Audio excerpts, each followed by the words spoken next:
성경 봉독하겠습니다. 오늘 우리에게 주신 하나님 말씀은 사도행전 8장 4절로 8절까지 말씀입니다. 그 흩어진 사람들이 두루 다니며 복음의 말씀을 전할세 빌립이 사마리아 성에 내려가 그리스도를 백성에게 전파하니 무리가 빌립의 말도 듣고 행하는 표적도 보고 한 마음으로 그가 하는 말을 따르더라. 많은 사람에게 붙었던 더러운 귀신들이 크게 소리를 지르며 나가고 또 많은 중풍 병자와 못 걷는 사람이 나으니 그 성에 큰 기쁨이 있더라. 아멘. 여러분 평안하셨는가 모르겠습니다. 일기도 좋지 않고 IMF보다도 더 힘들다는 코로나도 있고 그래서 평안하셨는가 인사 묻기도 참 두렵네요. 그러나 그 가운데도 우리 하나님 주시는 참된 평강이 성도님들 가정에 충만하시기를 바랍니다. 지난번에 스데반의 순교에 대해서 말씀드렸습니다. 스데반 순교와 더불어서 예루살렘 교회에 아주 대대적인 박해가 시작되었습니다. 그래서 예루살렘 교회 성도들은 유대와 사마리아 곳곳으로 피신해서 흩어졌습니다. 예수께서 말씀하시기를 온 유대와 사마리아와 땅끝까지 이르러서 내 증인이 되리라 그러셨는데, 일단 오늘 우리가 본 말씀에는 유대와 사마리아까지 피신해서 흩어졌습니다. 그러니까 예루살렘 교회가 그 당시에 아마 10,000명은 됐을 것이라고 보이는데 그 크고 참 그 힘있게 즐겁게 생동감 있게 움직였던 그 교회가 풍비박산이 돼서 흩어져 버렸어요. 그래서 외모로 볼 때 교회는 사라진 것처럼 보였습니다. 그러나 흩어진 성도들이 가는 곳마다 작은 교회를 이루었습니다. 한 가정이 모이기도 하고 두 가정이 모이기도 하고 10가정이 모이기도 했겠죠.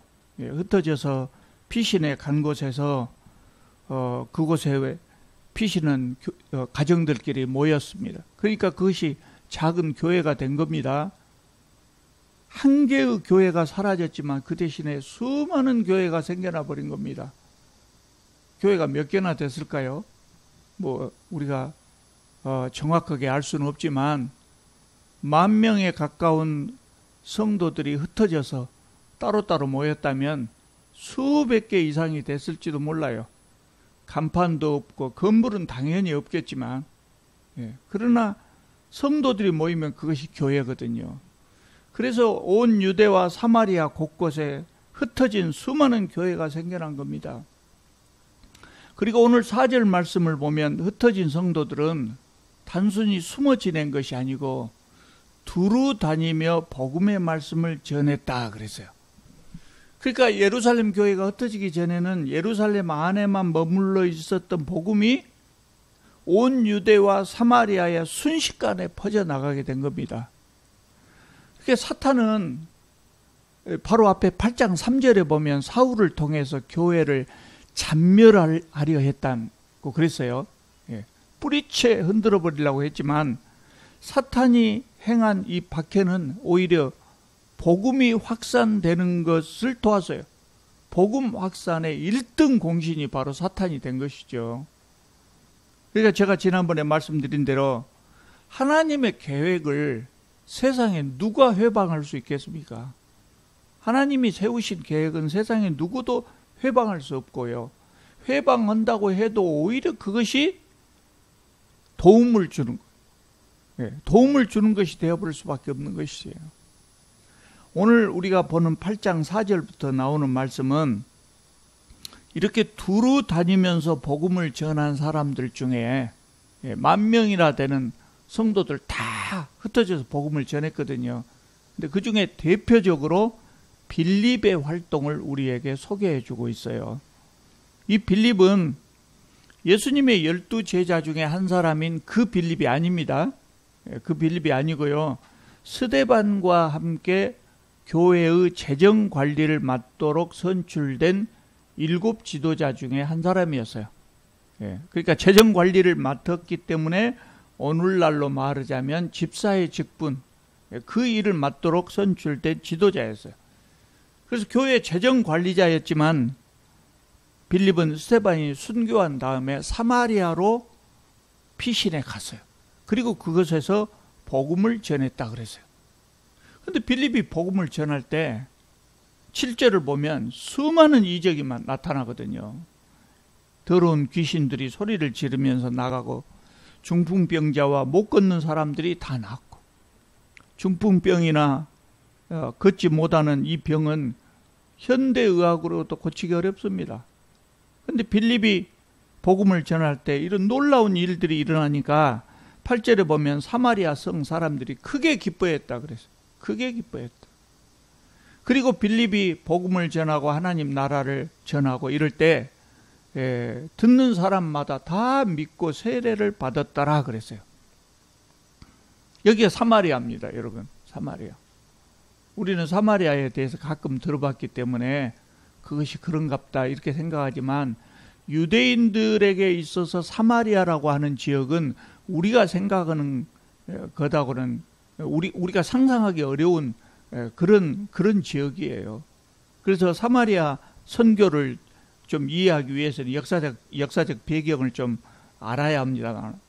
아마 대부분 많이 구약을 보신 분은 아시겠지만 혹시 모르신 분을 위해서 간단하게 소개하자면 그렇습니다. 솔로몬 왕의 아들이 르호보암이죠. 솔로몬이 나라를 잘 다스리지 못했어요. 사실은 그때 나라가 부강했지만 백성들의 입장에서 봤을 때는 굉장히 힘들었는데 그 아들 르호보암은 더 심했단 말이죠. 그러니까 이스라엘이 남북으로 갈라지고 말았어요. 그래서 북쪽이 이스라엘이라고 하는 이름을 사용했고 남쪽은 유대라는 이름을 사용했어요. 북쪽이 먼저 망하거든요. 아수르가 침범해 와가지고 북왕국을 멸망시켜버리고 쓸만한 사람들을 다 잡아가 버렸단 말이에요. 옛날에는 그랬어요. 다른 나라에 쳐들어가면 쓸만한 사람들을 다 잡아간다고요. 아주 옛날만 그것이 아니라 임진왜란 때도 일본 놈들 우리나라에 와가지고 많은 사람들 잡아가지 않아요. 특히 도공들. 그렇게 쓸만한 사람들을 다 잡아가버려요. 남은 사람들은 하층민들만 남아있죠. 그 사람들은 이제 땅에서 농사 지어가지고 세금 바치라고 남겨둔 거죠. 그러고는 그 지역에 아수르가 점령했던 다른 나라의 이민족들을 강제로 이주를 시켜버렸어요. 그러니까 세월이 흐르는 동안 어떻게 되겠습니까? 그 지역이 혼혈이 되어버렸다고 말이에요. 순수 유대인의 혈통을 지키지 순수 이스라엘의 혈통을 지키지 못하고 혼혈이 되어버렸어요. 그러니까 남쪽 유대 사람들이 생각할 때 사마리아 사람들을 자기 동족으로 생각한 것이 아니라 개, 돼지만 또 모든 사람들로 생각해요. 너희들은 순수한 이스라엘 사람들이 아니다.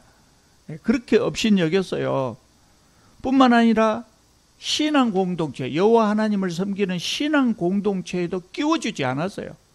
북쪽 사마리아 사람들은 하나님을 잘 믿어보고 싶어도 알아야 믿죠. 남쪽 유대에서 끼워주질 않으니까. 그런 형편이었단 말이에요. 그렇게 빌립이 복음을 전하는 그 상황, 그때까지는 이제 수백 년이 흘렀지만 그때는 어떤 상황이었냐면 사마리아 사람들 중에 하나님을 믿는 사람도 꽤 많이 있었지만 남쪽과 같은 신앙을 갖지 못했어요. 왜냐하면 남쪽처럼 발달한 이 신학이 발달하지 못했으니까요. 배울 데도 없고 하나님을 믿는 사람도 있었고 또 하나님을 믿지 못한 사람들도 있었지요.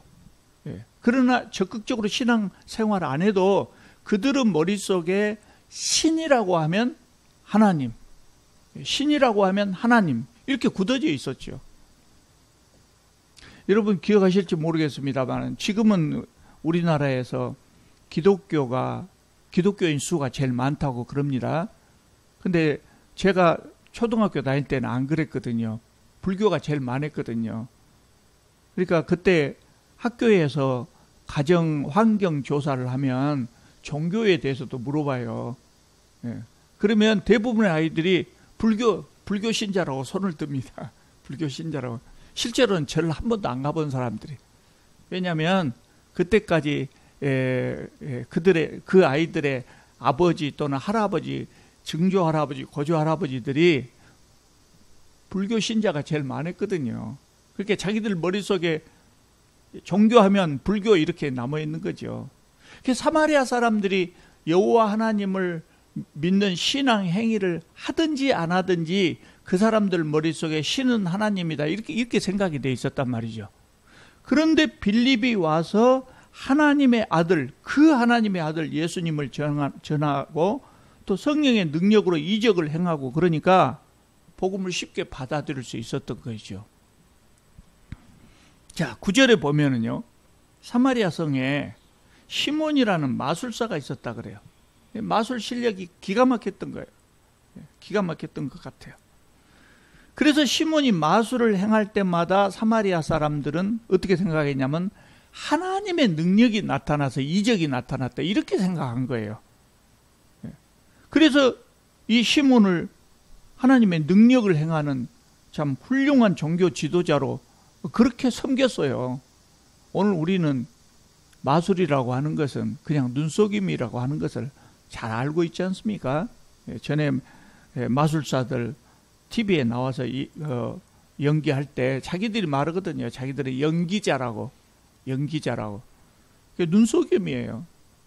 우리는 다 알죠. 그러나 옛날 사람들은 그것을 정말 신적인 능력, 하나님의 능력이 나타난 것으로 알고 따르는 사람들이 많았다. 시몬이 그런 사람이에요.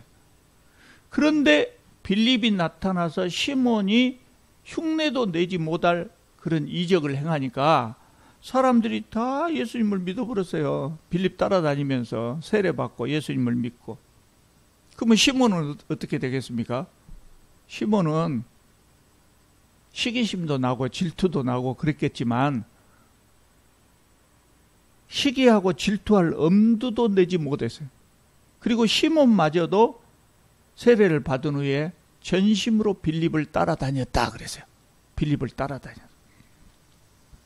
자, 그런데 이제 이 사건을 예루살렘에 남아있었던 사도들이 들었습니다. 사마리아 사람들이 복음을 받아들였다. 예수 그리스도를 영접했다. 이 소식을 듣고 엄청나게 놀랐습니다.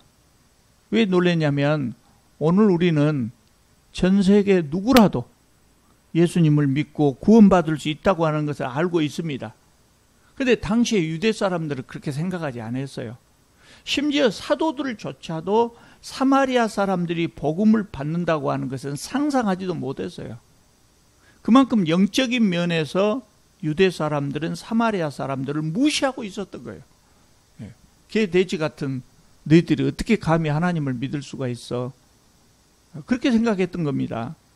그런데 사마리아 사람들이 복음을 받아들였단 말을 듣고 그대로 있을 수가 없어서 베드로와 요한을 대표로 파견해가지고 어떻게 된 일인가 알아보도록 했어요. 가보니까 진짜 사실이거든요.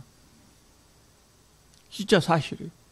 그런데 베드로와 요한이 이렇게 보니까 그 사람들을 보니까 세례는 받았는데 성령은 받지 못했다.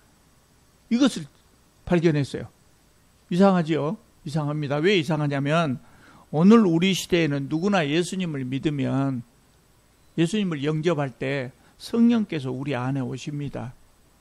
그러니까 예수님을 영접한 사람들 중에 성령을 받지 못한 사람은 없어요. 그런데 그때는 과도기였던 것 같아요. 과도기였던 것 같아요. 그래서 사마리아 사람들이 예수님을 영접하고 세례를 받았지만 아직 성령을 받지 못한 상태였다 그 말이죠. 그래서 베드로와 요한이 사마리아 사람들에게도 그들이 예수님을 영접했으니까 그들에게도 성령이 임하시기를 기도하고 한 사람 한 사람을 이렇게 안수했더니 성령이 임하셨더라고요. 그들에게도 성령이 임하셨습니다. 좀 이상해요. 우리 한번 여기 좀 생각해 볼 필요가 있어요. 성경을 읽다가 이상한 대로 꼭 한번 이렇게 깊게 한번 생각을 해봐야 됩니다. 오순절 이후에 성령은 보편적으로 임하셨단 말이에요. 아까 제가 말씀드린 대로 과거에는 특별한 시기에 특별한 사람에게만 임했는데 오순절 이후에는 누구나 성령을 받아요. 그런데 왜 이때는 사마리아 성도들에게 즉시 성령이 임하지 않으셨을까? 성경에는 그것에 대해서 아무런 설명이 없어요. 그래서 우리가 확실하게 알 수는 없지만 성경학자들은 이렇게 추측합니다. 이 시기에는 사도들조차도 이방인들에게 복음이 받아들여지리라고 생각하지 못했던 시기예요. 사도들도 이방인들이 복음을 받아들일 것이라고 생각하지 못했어요.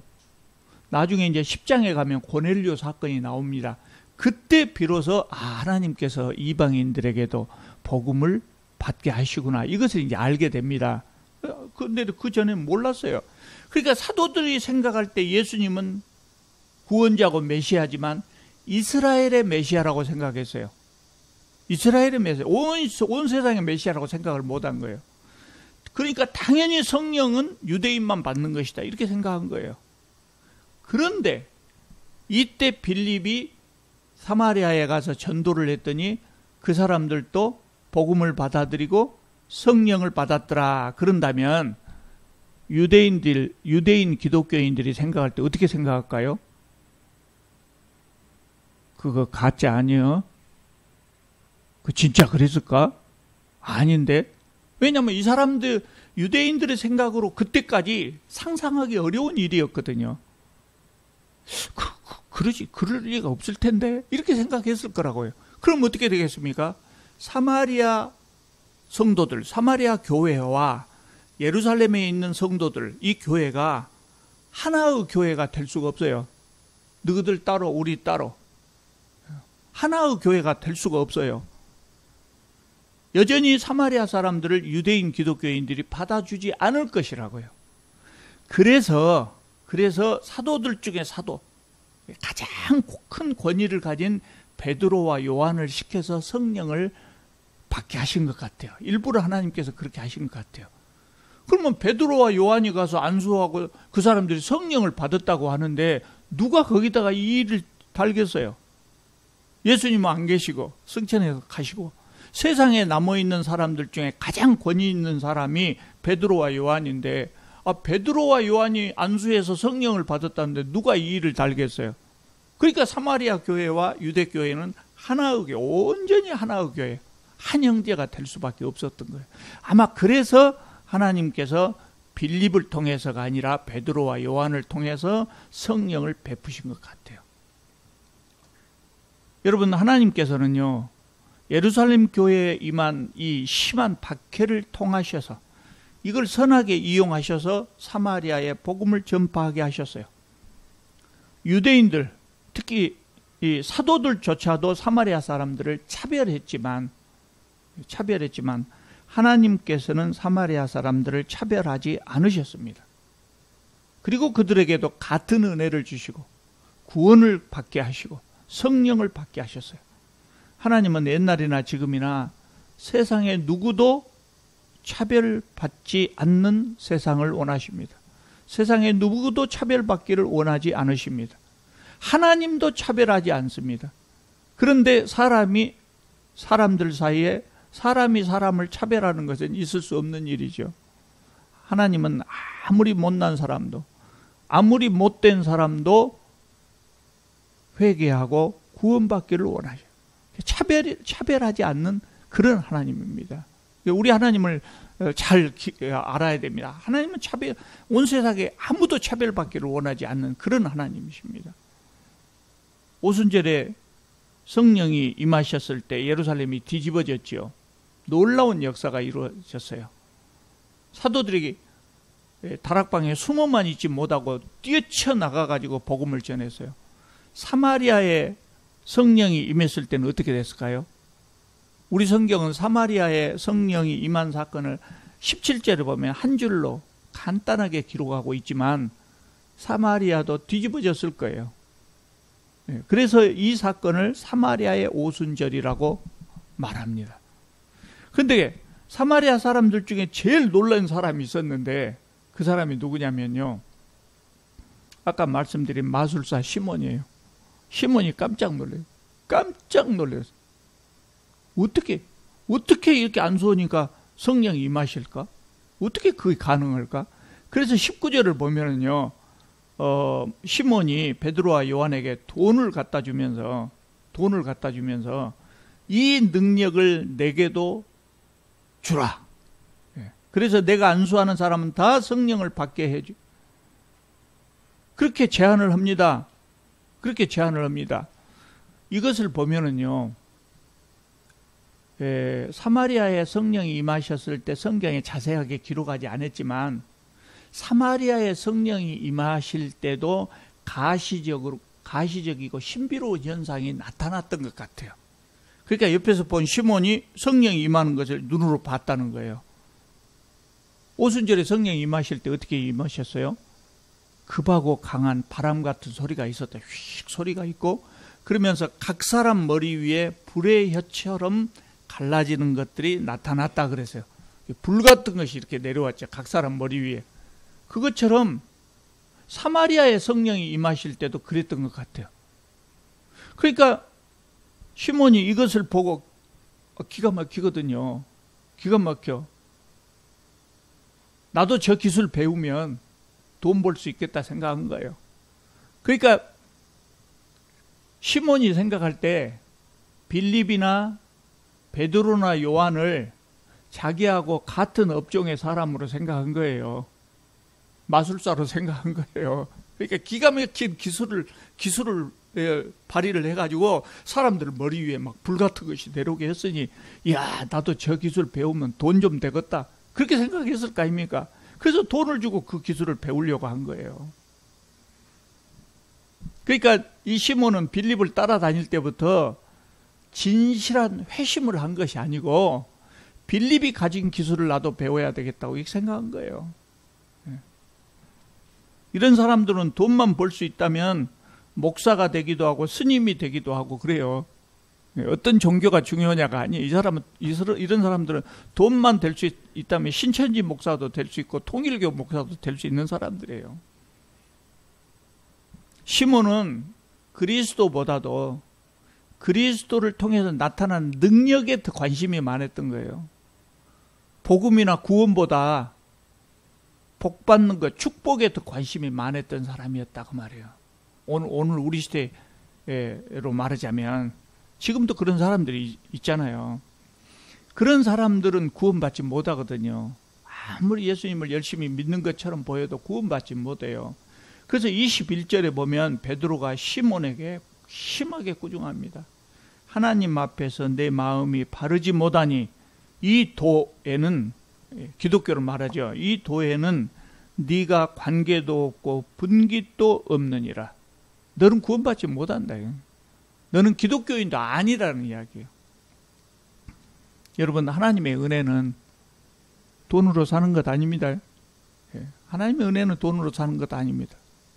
성령의 능력, 성령의 은사도 돈으로 사는 것 아닙니다. 사이비 목사들은, 시몬과 같은 사이비 목사들은 하나님은 우리가 재물을 많이 바쳐야 좋아하신다고 설교하는 사람들이 있어요. 요새는 없을 것입니다만 옛날에 제가 그런 설교를 들은 적이 있거든요. 하나님은 우리가 재물을 많이 바쳐야 좋아하신다. 그렇게 말하는 사람도 있어요. 이거는 전능하신 하나님을 모독하는 거예요. 세상에 잡신들은 그래요. 잡신들은 그러지만 우리 하나님이 무슨 돈이 필요하겠어요? 우리는 돈이 필요하죠. 우리 육체가 있기 때문에 의식주가 필요하죠. 그래서 돈이 필요하죠. 하나님은 무슨 돈이 필요하겠어요? 또 우주 만물이 다 하나님 것인데, 하나님은 우리가 하나님께 바치는 것보다도 하나님께서 우리에게 베풀어 주시는 것을 더 기뻐하시고 좋아하시는 하나님이에요. 그런 하나님이에요. 하나님은 우리 주머니에 있는 재물에 아무 관심이 없어요. 아무 관심이 없어요. 하나님을 사람처럼 생각해가지고 그렇게 하나님을 모독하는 행위를 하는 사람도 있죠. 하나님의 은혜는 거저 주시는 거예요. 거저 주시는 거예요. 네. 그리고 우리가 헌금을 하는 것은 받은 은혜에 감사해서 하나님 앞에 제물을 드리는 거예요. 감사해서 드리는 거예요. 시몬처럼 무엇을 얻기 위해서 하나님께 드리는 것이 아니거든요. 사실 우리가 재물을 하나님께 바친다고 그렇게 표현하지만 실제로 하나님이 예배 끝나고 나면 오셔갖고 하나님이 저 헌금 가져가십니까? 아니면 우리가 하나님 계좌로 송금해 드립니까? 아니잖아요. 하나님의 일을 위해서 사용하는 거예요. 하나님의 일을 위해서 사용할 뿐이에요. 하나님은 돈 필요 없어요. 하나님이 불쌍히 여기시는 사람들을 위해서 이 돈을 사용할 뿐이에요. 우리가 헌금에 대해서 정확하게 알아야 돼요. 헌금을 잘 모르고 시몬처럼 그런 좋지 못한 동기로 헌금을 하면 오히려 시몬처럼 저주를 받을 수가 있단 말이죠. 성령의 은사도 거저 주시는 것입니다. 시몬처럼 그것 받아갖고 돈벌이 하려고 했다가는 성령의 은사가 사라져 버릴 거예요. 성령의 은사를 왜 주십니까? 거저 주십니다. 왜 주십니까? 교회를 섬기라고 주시는 거예요. 교회를 섬기라고 지금. 중세시대에 그때는 사제라고 그랬죠. 목사라고 하지 않고 사제라고 그랬는데 사제가 그 관리들보다 공무원들보다 수입이 좋았답니다. 그러니까 예를 들면 광주시장이 있었다면 광주시장하고 광주시 전체를 관할하는 주교가 있다고 그랬을 때 주교가 시장보다도 수입이 좋고 권력도 셌답니다. 그러니까 많은 사람들이 돈을 가지고 가서 이 사제가 되려고 했어요. 성직을 살려고 했어요. 이게 성직 매매라고 그러죠. 성직 매매. 그러니까 심지어 주기도문도 외우지 못한 사람들이 사제나 대주교가 되어 있는 경우가 있었다고 그럽니다. 그래서 그때 그 시대 중세시대 사람들은 그런 행위, 성직 매매라고 하는 이 행위를 시몬이라고 불렀어요. 시몬과 오늘 성경에 나오는 시몬과 같은 행위다. 그래서 시몬이라는 이름 뒤에 Y자 하나 더 넣어갖고 시몬이 또는 사이몬이라고 발음하기도 하고요. 그랬답니다. 지금 성도들 중에 우리나라에 있는 성도들 중에 교회 직분을 얻기 위해서 돈을 쓰는 사람은 없지요. 없는데 종종 목사들 중에는 노회장 되고 총회장 되려고 돈을 많이 사용하는 사람들이 있다고 그래요. 있다고 그래요. 제가 보지는 못했습니다만 있다고 그래요. 이런 것들이 사이먼이 시몬이라. 이런 거 시몬이에요. 이거 시몬입니다. 지금도 어떤 교회들은 엊그저께도 어떤 목사님 설교에서 그런 말씀을 하시는데 대부분 많이 사라졌습니다만 어떤 교회는 권사 될 때 얼마씩 내세요. 장로 될 때 얼마씩 내세요. 강남의 부자 교회에 장로 되려면 1,000만 원 갖고 안 된답니다. 몇 천만 원 내야 된답니다. 그런 교회가 있다고 그래요. 불행한 일이죠. 베드로가 시몬에게 어떤 저주를 내렸는가 우리가 기억을 해야 돼요. 우리가 기억을 해야 됩니다. 여러분 오늘 말씀 제가 크게 두 가지 말씀드렸는데요. 첫째로 하나님은 세상에 어떤 누구도 차별받는 것을 원치 않으신다 그랬어요. 유대인들이 잘못 생각해서 자기들만 선민이라고 했지 맨 처음에 하나님께서 아브라함을 통해서 아브라함과 그 후손을 선택하실 때 하나님께서 뭐라 그러셨습니까? 땅의 모든 족속이 너로 인하여 복을 받을지어다. 너는 복의 근원이 될지라 그렇게 말씀하셨어요. 네 후손만 복을 받은 것이 아니라 땅의 모든 족속이. 그러니까 하나님은 유대인들을 통해서 복음이 온 세상에 전파되기를 원했지요. 그런데 유대인들은 다른 사람을 차별하고 복음도 전하지 않았던 거예요. 복음뿐만 아니라 모든 면에서 하나님은 세상에 차별을 원하지 않으십니다. 그렇기 때문에 우리는 하나님 믿는 사람으로서 우리는 어떻게 살아야 되냐? 차별 없는 세상. 그게 하나님 나라거든요. 그런 세상을 만들기 위해서 노력해야죠. 두 번째로 하나님의 은혜는 돈으로 살 수 없다. 심지어는 신앙 업적으로도 살 수 없다. 하나님의 은혜는 거저 주시는 것이다. 우리가 예수 그리스도를 믿을 때 우리에게 필요한 만큼, 각자 사람이 각각 우리 다르지 않아요. 다른 만큼 우리에게 적절하게 딱 맞춰서 하나님께서 우리에게 필요한 은혜를 거저 주십니다.